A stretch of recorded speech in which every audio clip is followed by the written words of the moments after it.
There is now an uncertain future about the welfare bill which is going through Parliament, and equally, I think there's an unsure future about Morgan McSweeney, Keir Starmer's influential and now embattled chief of staff, widely viewed as the architect of these reforms. Their fates are intertwined in a moment that could define the Starmer government's first term. So, looking at the bill itself, the government's initial plan was blunt in its cost-cutting intention. It sought to restrict eligibility for the Personal Independent Payment, or PIP, and reduce the health-related element of universal credit. The aim was to save £5 billion, and ministers argued to get the people back into work. Yet this provoked fierce opposition within Labour's own ranks. Over 120 backbenchers signed an amendment designed to kill the bill at its first hurdle, and critics argued it could punish disabled people, create a two-tier system, and betray Labour's values. And in fact, faced with defeat, Starmer performed what many have called his most damaging U-turn. Concessions were offered. Existing PIP recipients will keep their payments, with new stricter rules only applying from late 2026, so another two-tier system. The health-related element of universal credit will remain for existing claimants, with incomes protected in real terms. A review of PIP assessments will be co-produced with disabled people themselves, and crucially, a legal right to try employment without losing benefits will be introduced.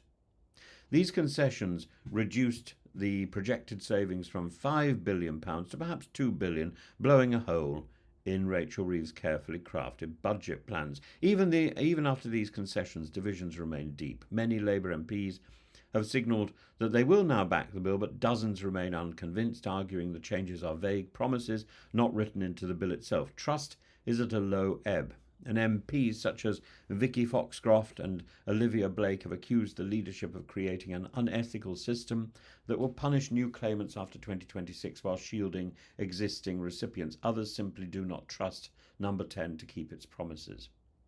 Meanwhile, the Lib Dems and the Greens oppose the bill outright, arguing that it still harms carers and disabled people. And the Conservatives, ironically, remained non-committal, criticising Labour for delivering the worst of all worlds by abandoning fiscal discipline and still provoking a rebellion.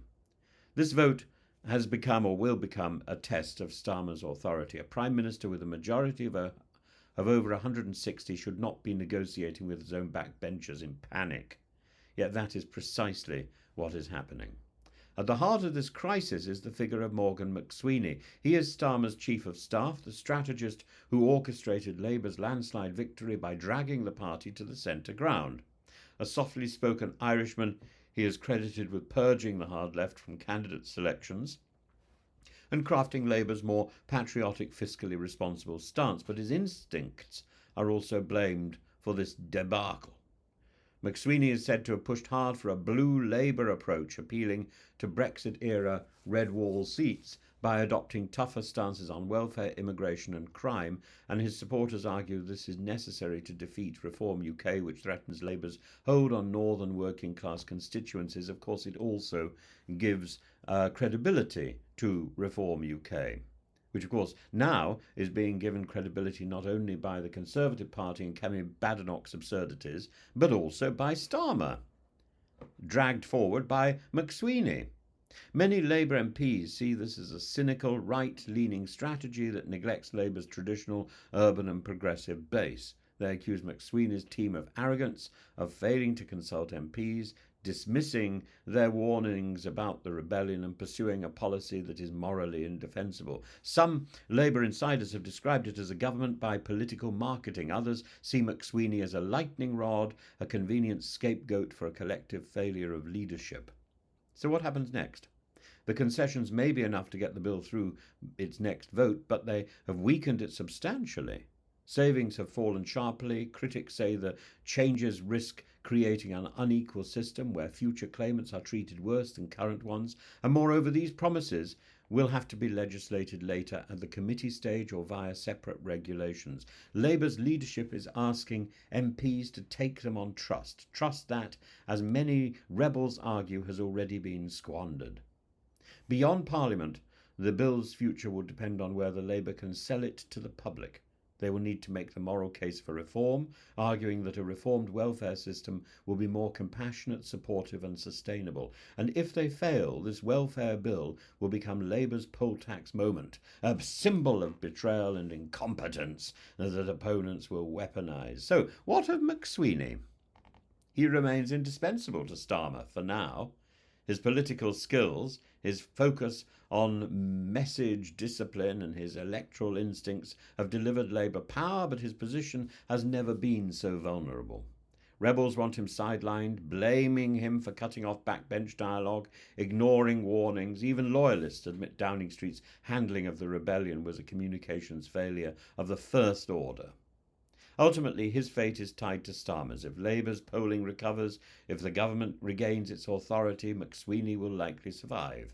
But if these welfare reforms become a festering wound, dividing the party, alienating voters, then Starmer may have no choice but to sacrifice his closest aide. In the end, the welfare bill and Morgan McSweeney's future are both tests of Labour's ability to govern. Can Starmer deliver reform that is both financially sustainable and morally defensible? Can his team manage a big parliamentary majority without descending into arrogant insularity? The coming weeks will give us the answers, but I think I know where we're going, and they will shape not just this government's reputation, but its capacity to win at the next general election, which I think is rapidly becoming very unlikely.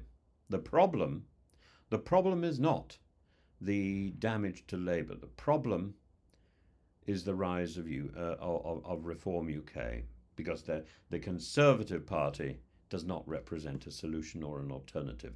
The only hope at the moment lies in the Lib Dems, and that is not much hope while it's led by a weak leader like Ed Davey, who is tarnished with the reputation of being involved in the Horizon scandal.